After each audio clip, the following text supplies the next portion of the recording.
یک تاش فتاده پس تو یک تش بالا این دلبری جولی در کرد و ویلا هر کس که نظر کند به قاشانی شما الا حول ولا قوت الا بالله هایا در گوشه تاکید گل زنم یا ریحون خلقا به تماشای جمالت حیرون در گوشه تاکید گل زنم یا ریحون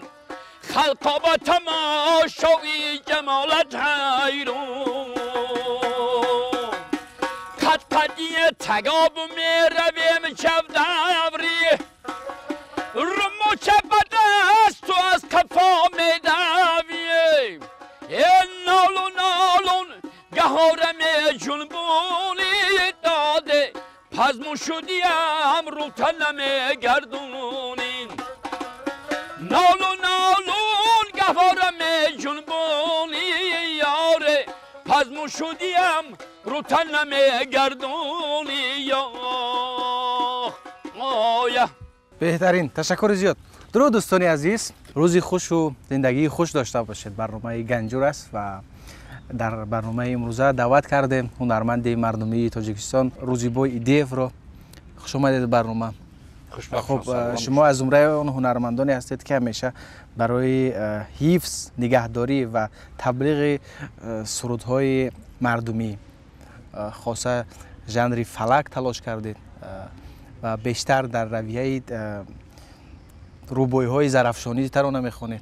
من میخواستم کمی از این صحبت کنیم که شما را چی وادار کرد که بیشتر به همین سبک رو بیارید؟ شاخه های اساسی سرود،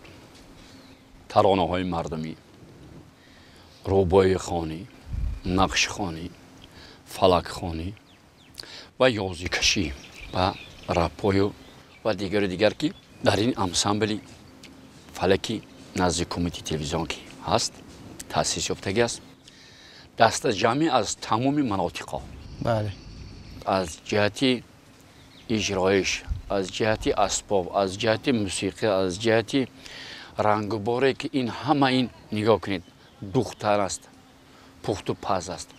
کندکاری است، ریسندگی است و دیگر هست که مردمی ما را و جوانهای ما را با یک حیرت میبیارد. باید که اینها را چون گوهره که چشم باید چیکار کرد، باید نگاه داشت. باید از همون سرودهایی که وابسته به کسب ها بود، از اونها چی در یادتان هست؟ میشود از اونها یک که برای ما مثال بیارید؟ کسب آهنگری یا کسب دوریدگری است یا کسب کندکاری است که با یک زمزمه که با خودش معقولش همون استا، همون سازنده که زمزمه کرده همون کندکار را به اتمام میرساند یا آهنگری یا در دشت کلان، در دشتی که تمام به همتا هست علف دوری میبرد یا که گندم دوری میبرد. اینها همش به من علاقه معقول بود. میدونید برای که آزاد با یک آواز مرغول در با یک آوازی که تماما انسان رو به وجه میبرد و به مانند کوههای بلندی که با یک دیگر وقتی که صدا میبرد جرنگاس میزند، همین است. آهنگری یا که دوریدگری یا که کندکاری یا که آواز رو همون چوبه که به آواز است وقتی که به گل میدارد آواز میبرد. آهنی که در علاوه میماند تاب میبرد وقتی میزند و هم به شما در کدام روستا بزرگ شده؟ در وادی زرافشان یکی از دهه های خردکی است که نامش کمرغ است. بیگاه علاوه میکردن با کنده های کلان در گردی وی جمع میمودن. یک کس حافظی میکرد، دیگر اینها هم آواز شده چی میکردن؟ یازی کشی گفتن که با همون یک آواز کف گفته سرودخوانی میکردن. شما اشتراک داشتید سرود خوانده در همین گونه محفل ها؟ از کدام وقت سر شده سرود خواندنی من؟ صنف 8 بودم که علاقه من همون سرودهای مردمی که در دهات میخوندن. چی یادتون از همون سرودهای مردمی که در دهات میخوندن؟ مردمی دوستای خود شما؟ در فلک علاقه پیشکش کردم، در فلک هم خوندم. 11 کس بود در اینجا که بعد تماشا کردن این سرود، این روبایت، این دوبایتی چیکم انسان رو همین با وجه با دیگرگونی آورد. اگر یادتون باشد پیشنهاد کنید برای ما. با یاد من هست. مرحمت بفرمایید. آمد گردم خد و قامه در گردم تو جوره کی ما باشی از نزاکه تا گردم از خونه برون اومدی چلک در دستت کاد مردا در بی چشمی مستد در راهی تو من همیشه با چشمی ترم زردال شوم و کاش تو برایی بسرم دل برکی یارت باشم عاشقکی زارت باشم شبها کی می منوشی من پیاله دارت باشم رفتم من از نادانی ششتم لبی حیوانی رفتم من از نادانی ششتم لبی حیوانی یک خنده طلب کردم گفتا خودت میدانی یک خنده طلب کردم گفتا خودت میدانی بهترین در همون روستایی که شما بزرگ شدید کیها بیشتر همین سبک سرود میخوندن؟ در اینجا هم وقت مردایی که سین سالشون رفته بود علاقه چون که ما جوان بودیم کن کیها بودن اسمشون در یادتون هست؟ اون پیران سالانی که سرود میخوندن کجا در یک کس یک تش میخوند لکه همشون یک جوش چی میگم هم آوازی کرده میخوندن کلی دیه میخوندن کلی دیه میخوندن که انسان رو با چی میگفت در حیرت میموند ما جامون در حیرت میموندم که این چقدر سرود خونی یا که مثلا در خانواده شما کسی سامی گونه سرود میخوند بیبی من که در 95 بودن کمتر زمزمه میکردن چی ها در یادتون هست از بیبیتون 95 سال که داشت کنون شنو که ما آباده این صفتی هم بیبی کلام کنن این راهی تو را در برف بارون داده میخونن یا که علیه مادر میخونن یا که مردمی یکی کلان سال بودن میخونن که از اومدنت اگر خبر میداشتم در روی رهت گلی گلان میکاشتم گل میکاشتم گلی گلان میکاشتم دادای خاکی قدمت با دیدم برداشتم اولش نیاکنی چی بود از آمدنت اگر خواهد این دراور است در گلوهای برای احترام برای عشق محبت با دیگر جا برده است چقدر است یک ربات ترجمه کردن یا که نوشتن به نیاکنی که یک روی ورق پر می شود این همینا ارزنده بودن یا که رئیسندگی با همون چلک میریختن با به هیزم میرفتن در اونجا میخوندن این همش چیزهای ارزنده قیمت بها بود که تا به امروز با ما آمد رسید که با ما با همین اسباب‌های موسیقی با طرز خواندن و طرز همون 2 کسوی 3 کسوی 5 کسوی 10 آوازی که با یک آوازهایی که با هم آمیخته با یک بقوت هستند که با همجوری همدستی 10 کس 20 کس میخونن امروز آورده با ما رساندن همون بزرگان بودن که استادا بودن که آورده رسوندن یعنی همون محیط روستا محیط دیه محیط خانواده شما را وادار کرد که مثلا چون که در اون دیه نیا کنید که طرز پخت و پز دیگر طرز کار دیگر طرز رفتار و سخن دیگر و طرزی که مردم با یک صحرا میبرن برامه میچرنن یعنی مردم در تمامی فعالیت روزگاری خود با روبایی با شعر با سرود علاقه داشتن در گوشه بوم ششته و چرخ میریزه هوش تک شما جون جلوه کنون میخیزه از دور سفیدی میکند دندونت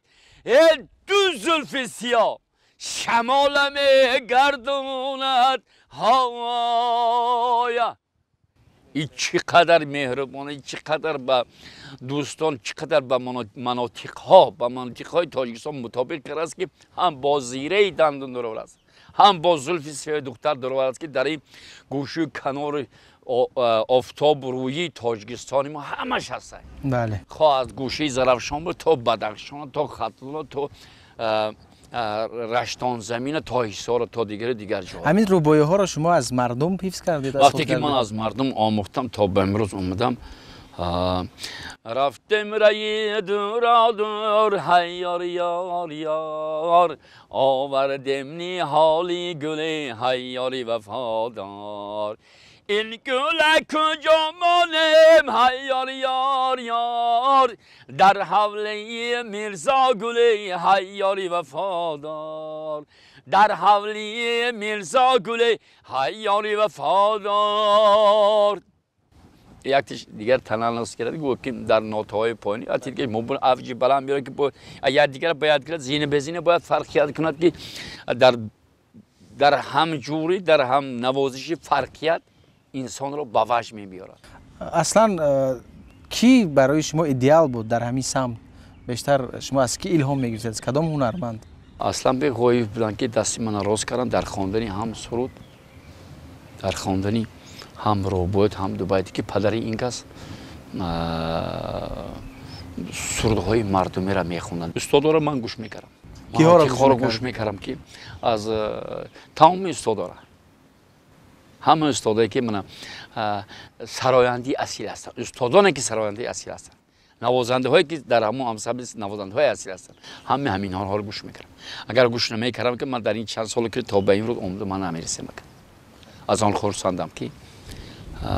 از استادا به من یک شینگل یک چیز ماند که من آمیخته کرد تکمیل داده. خب همین انسامبل فلک کمیته تلویزیون و رادیو واقعا یک زمینه خیلی مساعد فراهم آورد خاصه برای رشد فلک منطقه های تاجیکستان. مثلا حالا در همین انسامبل نماینده تمام منطقه های تاجیکستان هست. مثلا فلک دشتی هم در اونجا میسازن، فلک ختلانی هم، بدخشانی هم و فلک زرافشانی هم و اون ژانرهای روبایی سرایی که در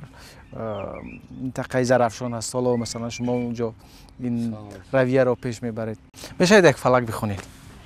فریاد زنم نمیرسد آوازم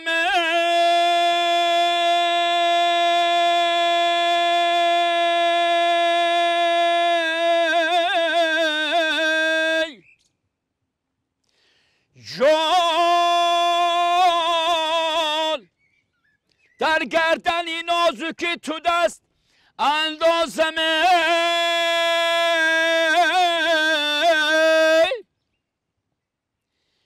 جان در گردنی نازکی تو دستم نرسیده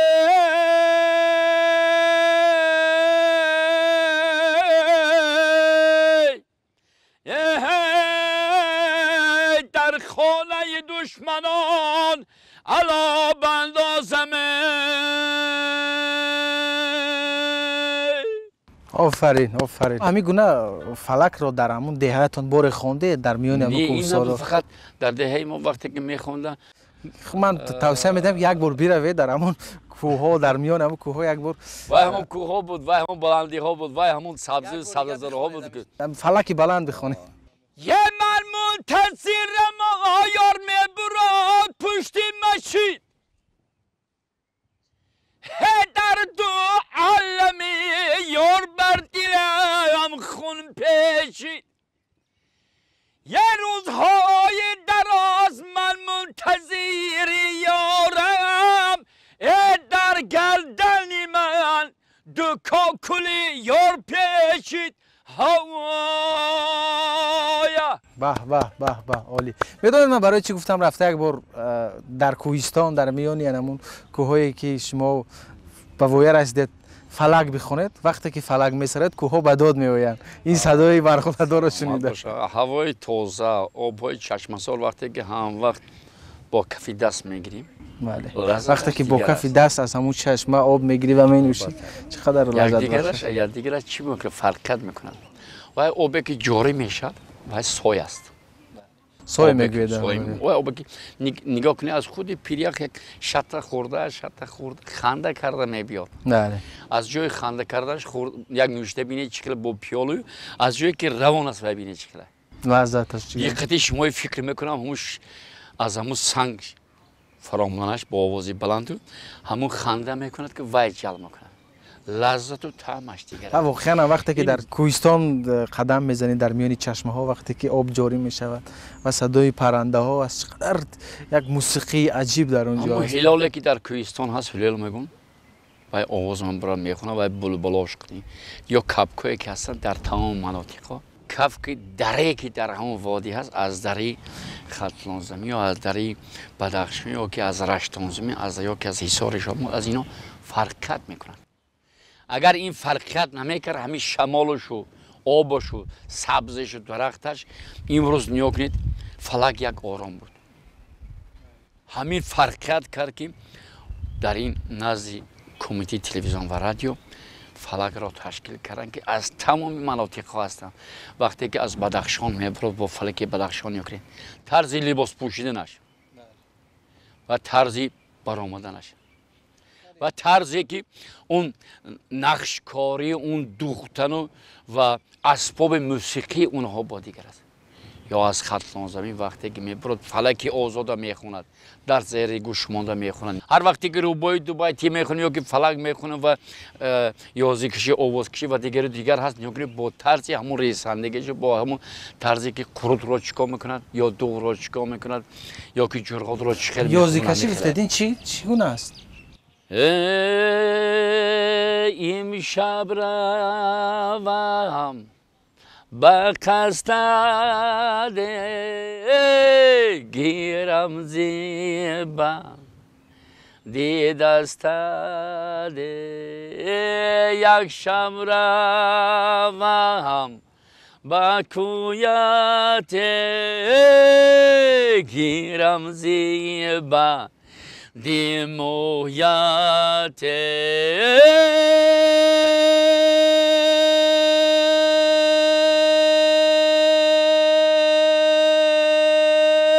از خونه برآمدی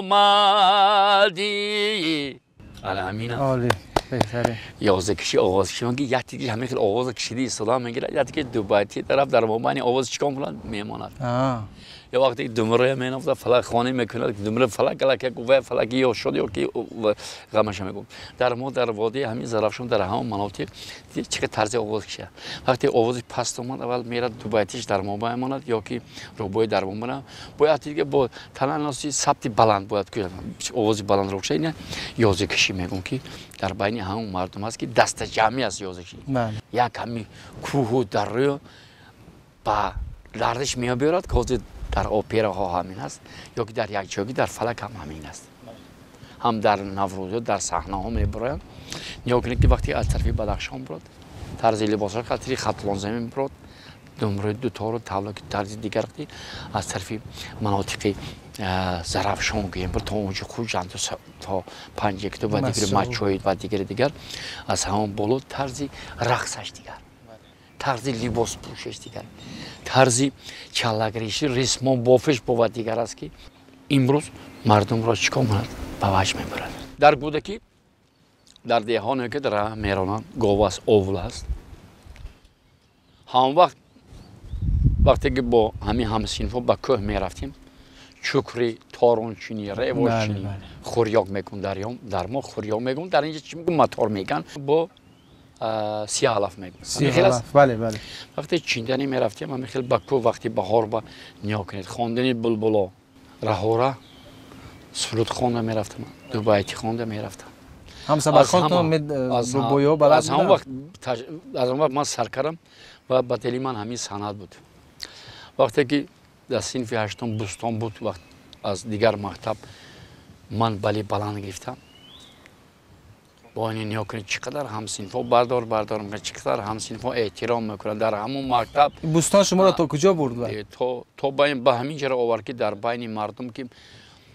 من هم ایجاد کردم من هم دو بیتی های مردم روبایتش نقشخوانش که دیگر کن کمتر کردم و دید خود چقدر خوندم و آورده در این انسامبل فلک رسوندم با همون اشیا با همون اسباب های موسیقی با همون خواندنی های طرز برآمد و طرز رقص و طرز لباس هایی که مردانه طرز با اون توقی که در سر میموند دختو و گل کارش دیگر بود که اونورده رسوندم پرمضمون روبایا بود روبایت ها روبایت هایی که در عرش اعلی بود دو بیتی هایی که در عرش اعلی شعر در عرش اعلی بود روبایایی که یادتون هست یک چند تا برای ما بخونید خندم که بخنده گل کنه جنونه اگه پای منه قبول کنه جنونه یه صد بار برای تو میکنم من حاضی یک بار اگر اصول کنی جنونه داد دشت منی پس رود لاله و میسه داره گل دخترانی پا خود نازو کرشمه داره دشت منی پس رود لاله و میسه داره گل دخترانی پا خود نازو کرشمه داره هیاره یاری من هجور ساسی من هیاره یاری من هجور سازی من دختر گلی نایافتی چاله کار سوز بافتی دختر گلی نایافتی چاله کار سوز بافتی بندی دست قپیدم جونا گفتی دیلک میافتی بندی دست قپیدم گفتی دیلک میافتی دشت منی پس رود لاله و میسه دارد گل دخترانی پا خود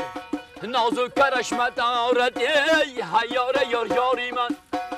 هجور سازی من هیاره یاری من هجور سازی من دو دیه را نام برده دشت دمنی پس رود لاله و میسه دارد گل دخترانی پا خود این دو دیه هستن؟ این دو دیه هستن این دیه ها در کجا در کدام منطقه توزیستان است؟ زرافشان هستن این سرود قبلا دشت دمنی بایسون هم میگفتن نه؟ در یک دیه دیگه میخوندن یارت میشم خم پیشت میرم خم میشه بخونید میرم گفتیمون این جنب بیا گفتیمون بالای سای در جیغک چینی گفتیمون دادا یارون میشم خم پیشن میرم کم یارون میشم خم پیشن میرم کم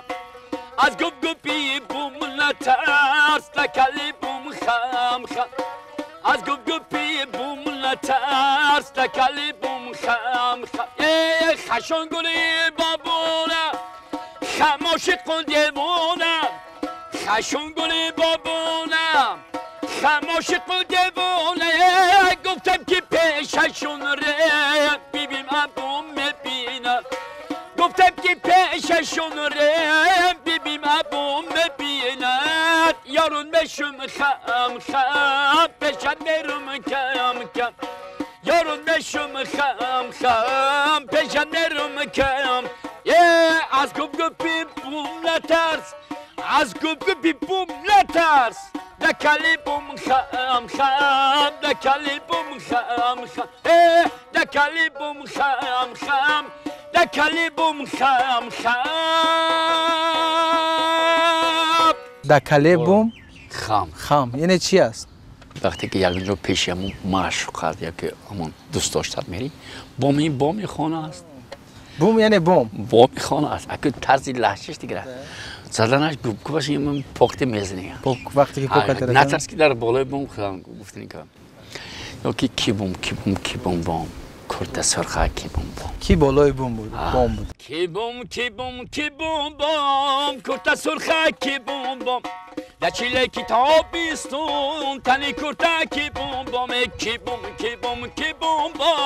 کرده سرخه کی بوم در چیله کتابیستون تنی کرده کی بوم خطای سارو میشی ماشین سوارو میشی خطای سارو میشی ماشین سوارو میشی ای دلی مردم رهبر شکارو میشی این دل مردم آره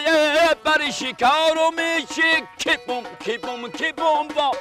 کوتا سرخه کی بوم با کی بوم کی بوم کی بوم با کوتا سرخه کی بوم با دشی لکی تابستون تنی کوتا کی بوم با دشی لکی تابستون تنی کوتا کی بوم با.